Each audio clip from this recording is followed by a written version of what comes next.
Bab ke-149.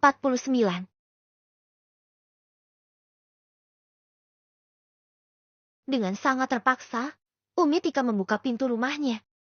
Pegawai bank sama sekali tak mau beranjak. Mereka tetap menunggu di sana hingga wanita parubaya itu akhirnya menyerah membuka pintu setelah mengetuk selama setengah jam.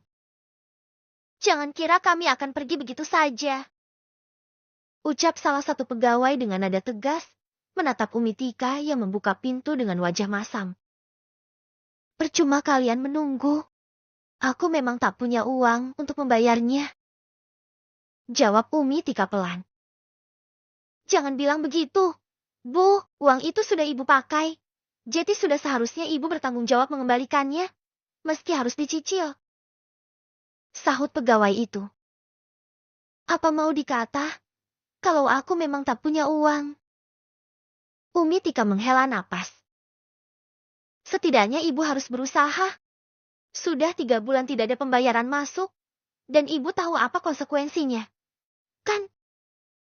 Umi Tika hanya mengangguk, teringat betul semua persyaratan yang ia baca saat mengajukan kredit di bank itu. "Iya, aku tahu dan sudah baca. Tapi masalahnya sekarang, anakku yang dulu selalu membayar, sekarang tidak mau lagi. Jadi, harus bagaimana? Masa dipaksa? Padahal aku memang tidak punya uang." Pria-pria dari pihak bank saling bertukar pandang. Lalu salah satu dari mereka berkata, "Ibu, kalau memang tidak mampu membayar, kami pastikan rumah ini akan dilelang untuk melunasi hutang Ibu." Umi Tika langsung membentak. "Enak saja. Mana bisa begitu? Ini rumahku. Bank tidak boleh semena-mena seperti itu." "Sebenarnya tidak ada yang semena-mena, Bu. Tapi Ibu sendiri yang tidak mau bertanggung jawab atas hutang yang diambil. Bukankah sudah ada perjanjian hitam di atas putih saat Ibu mengajukan pinjaman? Ada tanda tangan Ibu juga. Jika Ibu mengelak, itu bisa berujung pidana," jawab salah satu pria bank dengan tegas. Umi Tika menghela napas panjang, lalu berkata dengan nada putus asa sambil berkacak pinggang. "Aku tahu ini hutang. Tapi bagaimana lagi kalau belum punya uang? Haruskah aku mencuri atau minta uang orang lain?" Ketiga pria dari pihak bank hanya terdiam, menyaksikan kegelisahan wanita itu. Sudah seharusnya Ibu berusaha membayar, karena saat mengajukan kredit di bank, Ibu mengatakan sanggup dan mampu membayar setiap bulan. Memang benar, waktu itu putraku masih tinggal di sini dan dia yang selalu membayar angsurannya. Tapi sekarang dia sudah tidak tinggal di sini lagi, makanya pembayaran JT terhambat. Enak saja mau menyita rumah ini. Memangnya kalian siapa? Begini, Bu, kami beri waktu lagi sekitar 2 minggu. Jika Ibu tetap tidak bisa melunasi tunggakan, dengan berat hati petugas akan datang untuk menyegel rumah ini, dan Ibu beserta keluarga harus keluar dari bangunan. Maaf, kami tidak bermaksud mengganggu ketenangan Ibu. Mohon pengertiannya, dan sebaiknya Ibu mulai mengusahakannya dari sekarang. Permisi."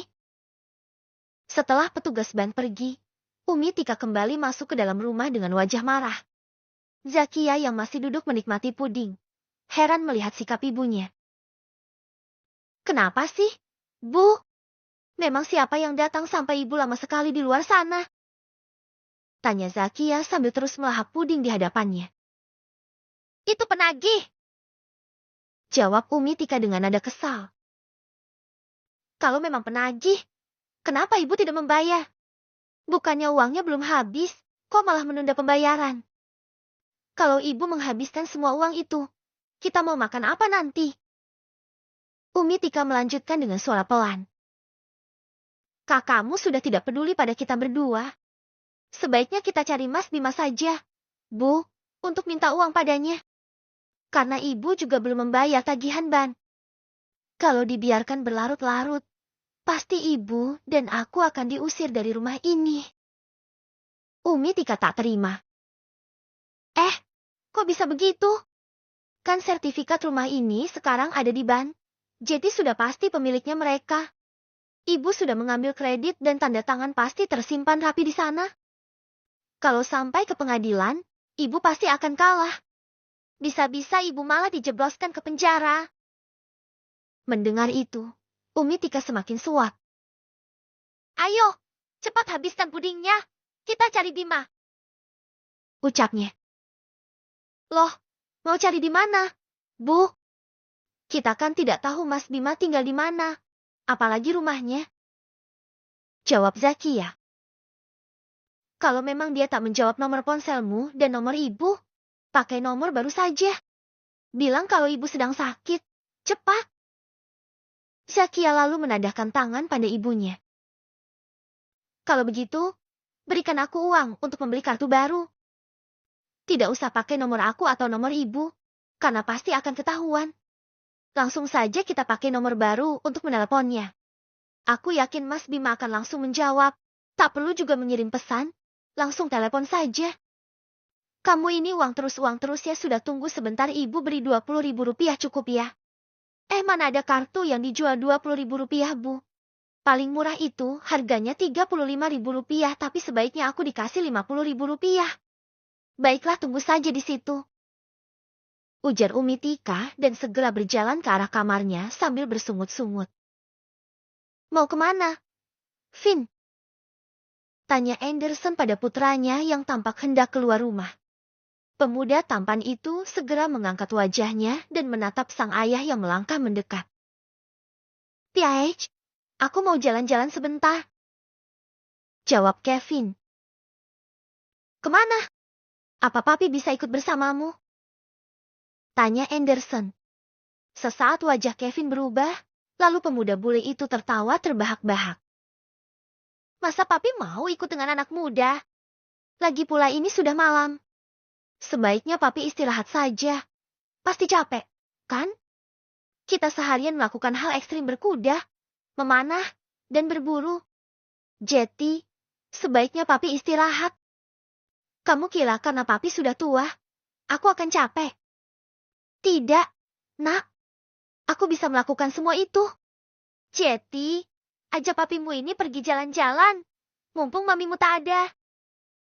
Kata Anderson sambil terkekeh. Namun dalam hati Kevin berbisik. Bagaimana bisa mengajak papi? Aku akan pergi ke rumah Rabia.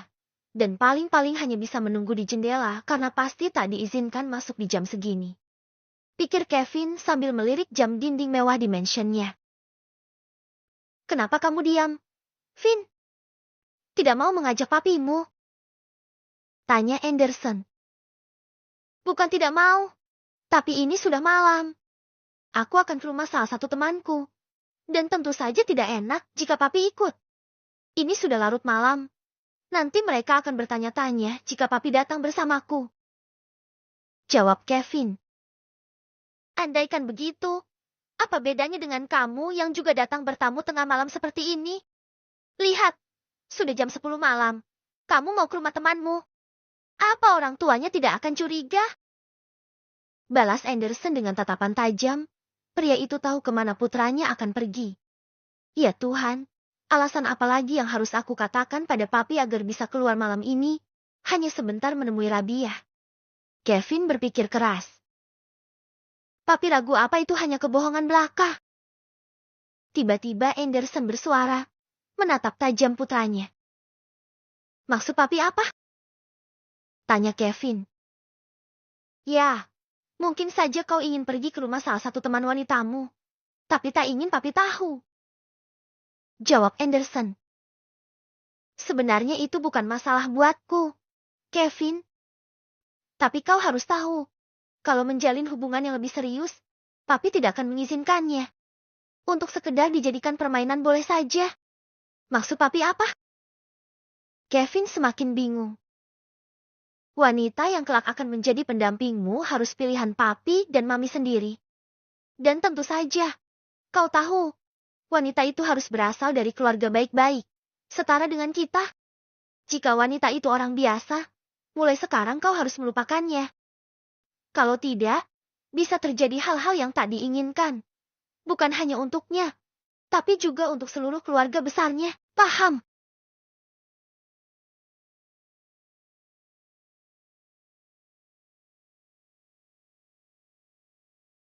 Bab ke-150. Ada apa? Finn, kenapa kamu buru-buru begini? Lepaskan tanganku. Sakit. Kata Rabia sambil berusaha melepaskan diri saat Kevin menariknya dengan cepat. Mereka berdua sedang berada di koridor sekolah. Rabia heran. Kok kamu bisa masuk ke sini? Ini masih jam pelajaran. Loh, lepaskan. Nanti ada yang lihat. Namun Kevin tak mengindahkan permintaannya. Ternyata, Kevin yang dari rumahnya bilang mau ke sekolah untuk belajar. Justru datang ke sekolah Rabia dan izin pada guru dengan alasan salah satu keluarga Rabia sedang sakit. Tentu saja itu hanya kebohongan agar bisa membawa Rabia pergi saat jam pelajaran masih berlangsung. Kamu kenapa? Sih, kita mau kemana? Tanya Rabia lagi. Tapi Kevin tetap diam dan terus menarik tangannya. Karena merasa risih dan tidak nyaman, Rabia akhirnya menepis tangan Kevin dan berhenti berjalan. Kenapa kamu berhenti? Ayo ikut aku. Ujar Kevin. Aku tidak mau. Kalau kamu tidak bilang, kita mau kemana? Aku sedang belajar, dan kamu harus minta izin pada guruku. Rabia menatap Kevin dengan nada jengkel. Semua yang kamu katakan tadi bohong. Maksudmu apa sebenarnya? Nanti aku jelaskan. Sekarang, kumohon ikut denganku. Rabia. Tapi kita mau kemana? Tanya Rabia ragu. Tenang saja. Tidak akan jauh dari sekolah. Aku akan mengantarmu kembali sebelum jam pelajaran berakhir. Akhirnya, Rabia menuruti kata Kevin. Dia berjalan di belakang. Sengaja tidak membiarkan tangannya dipegang. Tentu agar tidak terlihat oleh guru maupun penjaga sekolah. Mereka melewati pintu gerbang, dan saat hendak keluar, Kevin berhenti. Ia memberikan uang masing-masing Rp200 kepada dua penjaga sekolah yang tadi membantunya masuk saat jam pelajaran berlangsung. Saat itu, Kevin mengenakan seragam sekolah lain agar tidak mudah dikenali. Kevin membuka pintu mobil mewahnya dengan cepat. Lalu sedikit kasar mendorong tubuh gadis remaja itu masuk dan duduk di bangku depan. Setelah menutup pintu, dia segera masuk ke belakang kemudi tanpa berkata sepatah kata pun. Mesin mobil menyala, dan dalam sekejap mereka meninggalkan tempat parkir yang hanya berjarak sekitar 3 km dari sekolah. Kevin menghentikan mobil di pinggir jalan yang sepi, di bawah deretan pohon rindang yang berbaris rapi di tepian jalan. Aku cuma mau membawamu ke sini. Katanya sambil menarik napas panjang. Wajahnya tampak suram. Apa maksudmu? Mau ngapain di sini? Tanya Rabia. Kevin menatapnya serius. Ada sesuatu yang ingin kubicarakan padamu. Rabia tertawa kecil, tak percaya. Kalau cuma mau bicara, kenapa harus di sini? Di sekolah juga bisa, saat jam istirahat. Kita berdua bisa masuk kantin dan ngobrol di sana. Kenapa harus ke tempat seperti ini? Karena apa yang akan kukatakan padamu ini sifatnya rahasia. Apa itu rahasia? Rabia masih tertawa, menganggap Kevin hanya bercanda padanya. Aku harus terus terang padamu tentang apa yang kamu tanyakan, tentang hubungan kita berdua. Aku tidak mau ada yang disembunyikan dalam hubungan ini. Maksudmu apa sih? Aku tidak mengerti kenapa pembicaraanmu terus berputar di situ saja. Ayo, katakan. Apa rahasianya? Orang tuaku tak menyukaimu, meski belum pernah melihatmu dan tahu siapa kau. Namun, papiku sudah mengatakan padaku bahwa dia akan menentang hubunganku dengan wanita yang bukan pilihannya. Dan aku tahu, kau tidak masuk dalam kategori pilihan papi dan mamiku. Kata Kevin, to the point pada Rabia. Gadis remaja itu seketika terdiam, matanya berkaca-kaca. Ya sudah, kalau memang papi dan mamimu tak menyukaiku, kita akhiri saja hubungan ini selagi perasaan belum terlalu dalam. Ujar Rabia. Aku nggak bisa gini aja. Rabia, gampang banget lo bilang. Itulah dia. Kamu kira aku bisa lupa padamu cuma karena kata-kata? Kevin memandang Rabia dengan mata penuh perjuangan. Aku perjuangin cinta ini. Susah banget. Tahu. Enggak mungkin aku lepas kamu cuma gitu aja. Rabia menghela napas panjang. Matanya redup memikirkan rintangan yang menghadang. Tapi, bagaimana kalau orang tuamu nggak merestui kita? Gimana nanti kalau mereka ketemu aku dan langsung bilang nggak setuju? Kamu udah siap hadapin itu? Kevin menggenggam tangan Rabia lebih erat. Aku nggak peduli sama restu mereka. Aku cuma pengen kau tahu ini dari aku supaya nanti nggak kaget. Restu atau enggak, aku akan terus lanjutkan hubungan kita. Wanita lain yang mereka suka, itu urusan mereka. Tapi kau, hanya Rabia satu-satunya yang aku cinta. Rabia menatap mata Kevin, berharap hatinya kuat seperti Kevin. Aku juga nggak mau kita berpisah.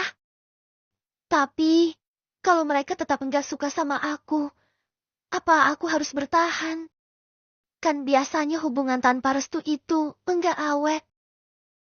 Kevin tersenyum meski ada getir di balik bibirnya. Kalau kita yakin, kita bisa lewati itu semua. Rabia, cinta kita nggak akan mudah patah karena restu, atau enggak? Kita hadapin bareng. Oke, dan siapa bilang kita berdua akan kalah? Kita bisa membuktikannya jika memang kau dan aku sudah sama-sama siap untuk menikah dan mereka berdua belum juga memberikan restu. Jalan satu-satunya adalah kita akan kawin lari. Apa kau bilang kawin lari? Ya sekarang pun aku sanggup jika kau ingin kawin lari bersamaku. Lanti menatap lekat ke arah Elix yang tertidur pulas. Napasnya masih berat setelah muntah berulang kali tadi malam. Dengan hati-hati, dia bangkit dari tempat tidur, menghindari bunyi berdecit dari tempat teh yang bisa membangunkan suaminya. Setiap langkah terasa sunyi dalam gelap kamar yang hanya diterangi lampu redup dari luar. Dia melangkah menuju jendela kaca besar yang menghadap ke samping jalan. Perlahan Ranti membuka tirai. Hanya secuil agar tidak menarik perhatian dari luar. Hujan deras mengguyur malam itu, menciptakan riak-riak air yang berjatuhan di aspal basah. Dalam remang, matanya menangkap sosok sebuah mobil terparkir di bawah pohon besar. Jantung Ranti berdegup kencang saat melihat penumpang di dalam mobil itu mengarahkan teropong ke arah rumahnya. Sosok itu diam, tak bergeming, seolah meneliti setiap sudut rumah dengan niat yang sulit dia fahami. Rasa takut dan curiga merayapi pikirannya, membuatnya ingin segera membangunkan Elix, namun dia menahan diri. Ranti mengerutkan dahi, bibirnya bergetar pelan menahan kecemasan. Hujan yang mengguyur makin deras, seolah menambah ketegangan malam itu. Dia menahan napas. Matanya tak lepas dari sosok misterius di bawah pohon. Pantas saja aku merasa gelisah dan mataku tak bisa terpejam. Rupanya, ada seseorang di sana. Aku yakin orang itu adalah orang jahat. Batin Ranti. Matanya masih menatap sosok yang tampak mengintai rumahnya. Para anak buah Elix berteduh di pos jaga karena hujan deras. Siapa gerangan orang itu? Kenapa dia ada di sana? Mungkinkah dia musuh Mas Elix? Tak mungkin aku membangunkannya. Badannya masih lemas setelah muntah berulang kali. Sementara itu, orang yang tadi mengintai itu menyeringai sinis, lalu kembali masuk ke dalam mobil. Dia membuka jas hujan yang basah kuyup, kemudian mengambil ponsel dari dashboard. Aku sudah menemukan rumah Elix. Bos, aku yakin istrinya juga tinggal di sana. Ini sangat mudah untuk kita lakukan, mulai dari orang yang dia sayang. Gumamnya dengan tawa dingin. Bab ke-151. Siapa ya orang itu?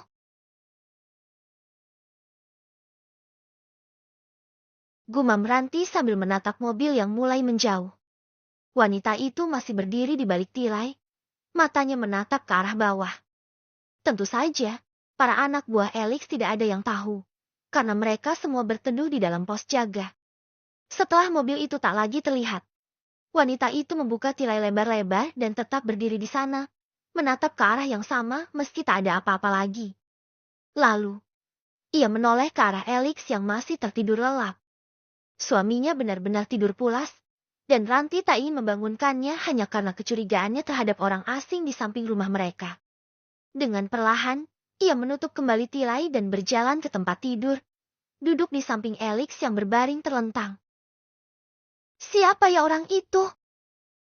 Batinnya kembali. Entah mengapa, kehadiran orang asing itu membuatnya merasa tidak tenang. Ku yakin orang itu bukanlah orang baik-baik. Karena jika memang dia punya tujuan yang baik, kenapa hanya berdiri di luar saja dalam keadaan hujan deras?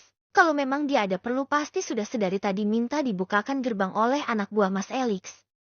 Lanjut Ranti dalam hatinya. Apakah Kevin sudah tidur?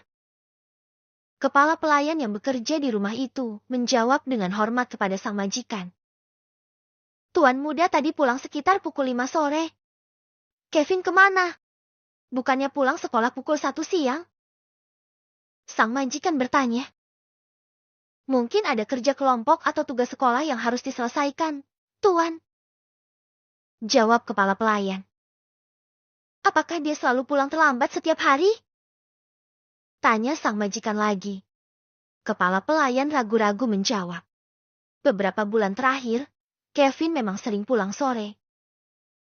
Maaf, Tuan. Saya tidak tahu apakah itu terlambat atau tidak. Karena kegiatan di sekolah Tuan Muda memang sangat banyak dan biasanya berlangsung sampai sore. Pria parubaya itu memilih berhati-hati agar tidak salah bicara dan menghindari membuat majikannya marah pada sang putra. Apa Kevin pernah membawa teman wanitanya kemarin? Tanya Anderson kepada bawahannya. Tuan Muda tak pernah membawa teman wanita. Tuan besar. Dulu memang pernah ada seorang gadis remaja yang datang ke sini. Tapi hanya sebentar karena diusir oleh Tuan Muda. Andai begitu, mungkin wanita itu yang nekat datang ke tempat ini. Seperti apa ciri-ciri wanita muda itu? Cantik, bertubuh besar, dan memakai mobil mewah. Kalau tidak salah, nama gadis cantik itu Melati. Tapi hanya saat itu saja. Sampai sekarang tak pernah ada lagi wanita yang datang ke sini, Tuan besar. Baguslah kalau begitu. Aku memang tak suka Kevin bergaul dengan gadis-gadis yang tidak tahu asal-usulnya. Dia sudah dewasa, dan aku tak mau Kevin salah jalan dengan berkenalan atau menjalin hubungan dengan wanita-wanita miskin di luar sana. Para kepala pelayan menunduk, bersama beberapa maid yang juga hadir di sana. Anderson kemudian masuk kembali ke dalam kamarnya tanpa menyadari bahwa Kevin sedang bersembunyi di balik pilar besar, mendengar semua yang diucapkan papinya kepada kepala pelayan. Kevin merasa tangan dan seluruh tubuhnya gemetar saat mendengar kata-kata Anderson. Kenapa sih papi harus pilih-pilih pasangan hidup? Untuk apa? Apa papi pikir aku akan suka diperlakukan seperti ini?